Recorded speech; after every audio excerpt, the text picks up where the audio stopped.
Second unit हम discuss कर रहे थे दैट इज सॉल्यूशन, जिसमें हमने कंसंट्रेशन के बारे में डिस्कस किया था। Expressing the concentration of solution के कुछ मेथड्स को हमने नोट किया था। कुछ इंपॉर्टेंट रिलेशनशिप्स को हम नोट कर रहे हैं। सम इम्पोर्टेंट रिलेशनशिप्स, कुछ इंपॉर्टेंट रिलेशनशिप अगर हम नोट करें तो सबसे पहले हम नोट करेंगे मोलरिटी वॉल्यूम रिलेशनशिप,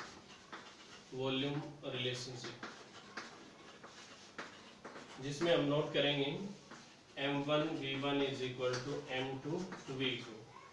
हम यहाँ पे बिफोर डाइल्यूशन नोट करेंगे, बिफोर डाइल्यूशन, और ये होगा आफ्टर डाइल्यूशन। इसको मोलरिटी इक्वेशन कहा जाएगा। मोलरिटी इक्वेशन, इसके थ्रू हम मोलरिटी या वॉल्यूम को डिटरमाइन कर सकते हैं। जैसे मान लीजिए हम इसमें नोट कर रहे हैं बिफोर डाइल्यूशन और आफ्टर डाइल्यूशन। हमारे पास 20 ml ऑक्जेलिक एसिड है,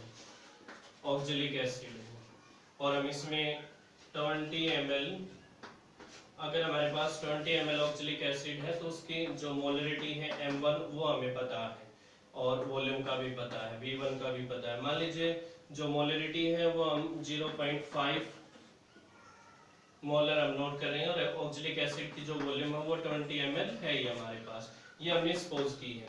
सो अगर हम इसको डाइल्यूट करते हैं, इसमें हम मान लीजिए 30 ml KMnO4 ऐड कर देते हैं इसमें, तो उसके बाद मोलरिटी क्या होगी, मीन्स हम यहाँ पे V2 नोट कर सकते हैं। 20 वॉल्यूम ये होगी और 30 ये होगी, तो 50 ml हो गई।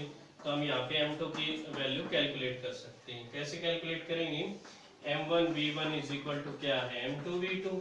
सो M1 और V1 की वैल्यू हमें पता है, M1V1 divide by V2 is equal to M2। इस तरीके से हम M2 की वैल्यू को आसानी से कैलकुलेट कर सकते हैं। इसको हम मोलरिटी इक्वेशन कहेंगे। अगर हम नॉर्मलिटी में नोट करें, नॉर्मलिटी वॉल्यूम रिलेशनशिप्स, तो इसमें भी हम इसी तरीके से नोट करेंगे N1V1 is equal to N2V2। इसको हम नॉर्मलिटी इक्वेशन कहेंगे। नॉर्मलिटी इक्वेशन, इसके थ्रू भी हम नॉर्मलिटी को नोट कर सकते हैं। ये बिफोर डाइल्यूशन है या आफ्टर डाइल्यूशन है। बिफोर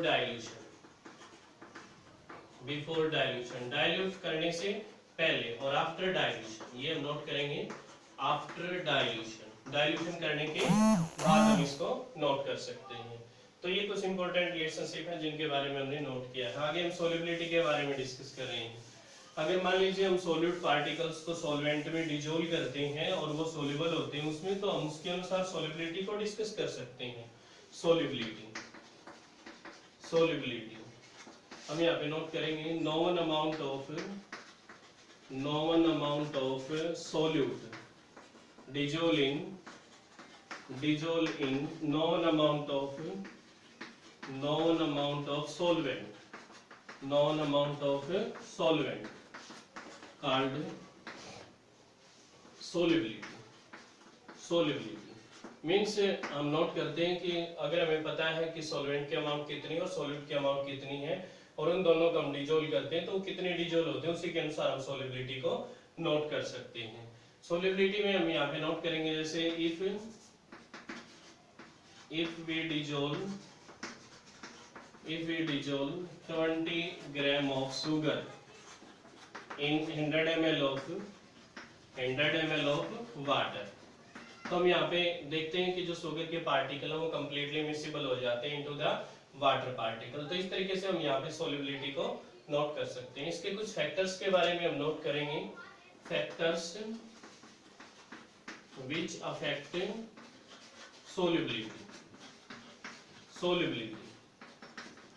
solubility को कौन कौन से फैक्टर अफेक्ट कर सकते हैं। फर्स्ट है nature of solute and solvent. जो नेचर है सोल्यूट और सॉल्वेंट के वो अफेक्ट करेगी, क्योंकि हमें पता है जो रूल होता है लाइक डिजोल्व लाइक, जिसका मतलब होता है polar dissolve in polar. polar dissolve in polar and non-polar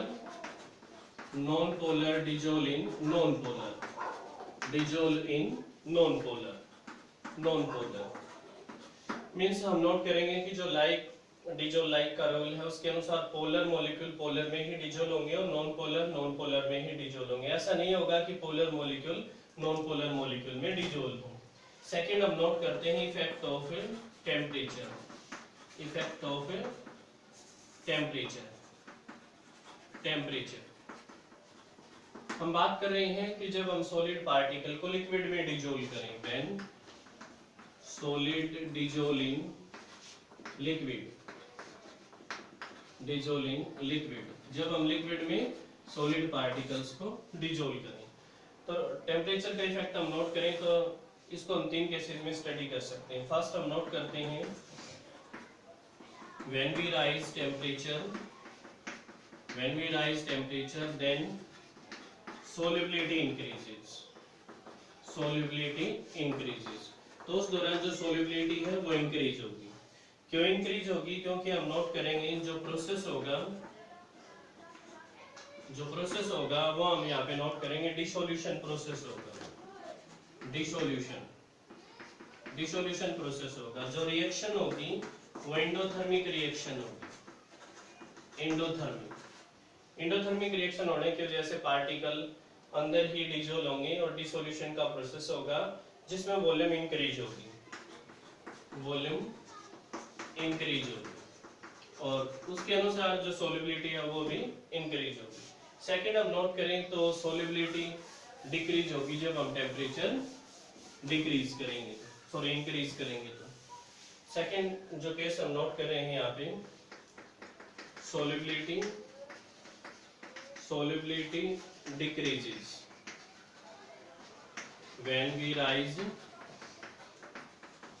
temperature, जब हम टेम्परेचर को बढ़ाते हैं तो सोल्युबिलिटी डिक्रीज होगी। उस दौरान जो रिएक्शन होगी एक्सोथर्मिक होगी, उस दौरान पार्टिकल बाहर की तरफ निकलेंगे। एक्सोथर्मिक रिएक्शन होगी तो जो प्रोसेस है वो हम नोट करेंगे क्रिस्टलाइजेशन का होगा, क्रिस्टलाइजेशन, उस दौरान क्रिस्टल्स की फॉर्मेशन होगी और जो वॉल्यूम है वो डिक्रीज होती चली जाएगी, इसमें डिक्रीज होती चली जाएगी और उस दौरान जो सोल्युबिलिटी है वो डिक्रीज होती चली जाएगी इसमें। तीसरे केस में हम नोट करेंगे when we raise temperature, temperature then solubility remains constant, remains constant, तो उस दौरान जो सोल्युबिलिटी ना तो इंक्रीज होगी ना ही डिक्रीज होगी due to the hydrated salts, hydrated salts, जो हाइड्रेटेड साल्ट्स होते हैं उनमें वाटर पार्टिकल्स होते हैं तो जो वाटर पार्टिकल्स हैं वो रिमूव हो जाएंगे सिर्फ उनमें से। हम नोट करेंगे Na2SO4 डिसॉल्व हो जाएंगे और प्लस इसमें 10H2 और मॉलिक्यूल्स इसमें से रिमूव होते चले जाएंगे। अगर हम नेक्स्ट नोट करें तीसरा फैक्टर तो effect of pressure, effect of pressure, जिसमें हम नोट करेंगे कोई इफेक्ट नहीं होगा इसमें, नो इफेक्ट। क्यों नहीं होगा? Because solids are incompressible, incompressible, incompressible, जो सॉलिड होते हैं वो इनकम्प्रेसिबल होते हैं, उनको कंप्रेस नहीं किया जा सकता, इस वजह से जो प्रेशर है उसका इफेक्ट नहीं होगा इसमें। सेकंड जो केस हम नोट कर रहे हैं जब हम गैसेस पार्टिकल्स को लिक्विड में डिसॉल्व करते हैं तो कौन कौन से फैक्टर अफेक्ट करेंगे। सेकंड हम नोट कर रहे हैं when we dissolve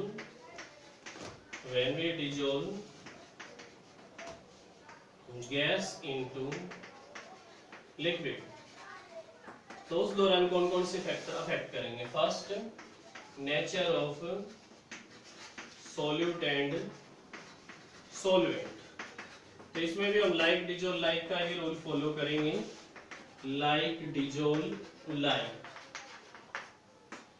इसके अनुसार जो गैसेज है उनके अनुसार जो कंप्रेसिबिलिटी फैक्टर है उसी के अनुसार हम इनमें जो सॉल्युबिलिटी है उसको नोट कर सकते हैं। Like dissolve like and with the help of with the help of compressibility factor. Compressibility factor, compressibility factor के सहायता से हम नोट कर सकते हैं इसमें सोल्युबिलिटी को। सेकंड हम यहाँ पे नोट कर रहे हैं effect of temperature. Effect of temperature, temperature के इफेक्ट में हम नोट करेंगे सोल्युबिलिटी इसमें डिक्रीज होगी। When we raise temperature, when we raise temperature then solubility decreases, decreases. उस दौरान जो सोल्युबिलिटी है वो डिक्रीज होगी। क्यों होगी डिक्रीज? क्योंकि हमें पता है जो गैसेस पार्टिकल होते हैं उनमें फोर्स ऑफ अट्रैक्शन नहीं होता है।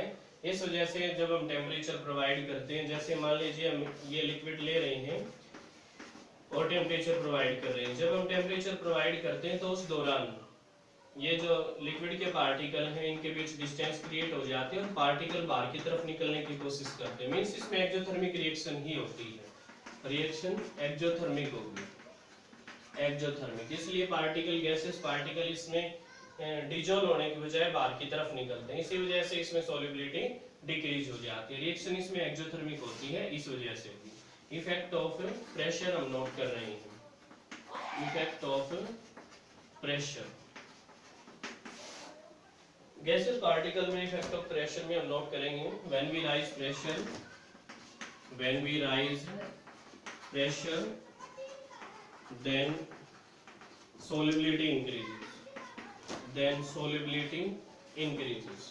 तो उस दौरान जो solubility है वो बढ़ जाती है, क्योंकि हमें पता है कि अगर हम प्रेशर अप्लाई करते हैं गैसेस पार्टिकल पे तो ये जो गैसेस पार्टिकल एक दूसरे के नजदीक आ जाते हैं और कंप्रेस होते चले जाते हैं, जिससे लिक्विड फॉर्म में आ जाते हैं और जल्दी डिसॉल्व होते हैं। इसी वजह से जितना ज्यादा प्रेशर हम अप्लाई करेंगे solubility उतनी ज्यादा इंक्रीज होती चली जाएगी। इसमें हम हेनरी लॉ को भी नोट कर सकते हैं, हेनरीज लॉ। इस लॉ के अनुसार हम नोट करेंगे जितना ज्यादा प्रेशर होगा हम नोट करेंगे उतनी ज्यादा सोल्युबिलिटी होगी, नंबर ऑफ पार्टिकल उतने ज्यादा डिसॉल्व होते हैं। इसमें हम नोट करेंगे pressure is directly proportional to the, directly proportional to the number of gaseous particles और mass of gaseous particles, gaseous particles means इस लॉ के अनुसार हम नोट करते हैं P directly proportional to N और P directly proportional to M, where N is the number of gaseous particle and M is the mass of gaseous particle. So P is equal to KH into M और N। यहाँ पे जो KH है that is Henry's constant, KH is Henry's constant, Henry's constant, Henry's constant हम यहाँ पे note करेंगे। इसके एप्लीकेशंस को नोट कर सकते हैं। Applications it used in sea divers, in hospitals में भी यूज किया जाता है, in soft drinks, इनमें भी ये लॉ एप्लीकेबल होता है। इसके अलावा भी हम इसके एप्लीकेशंस को नोट कर सकते हैं। This is Henry's law.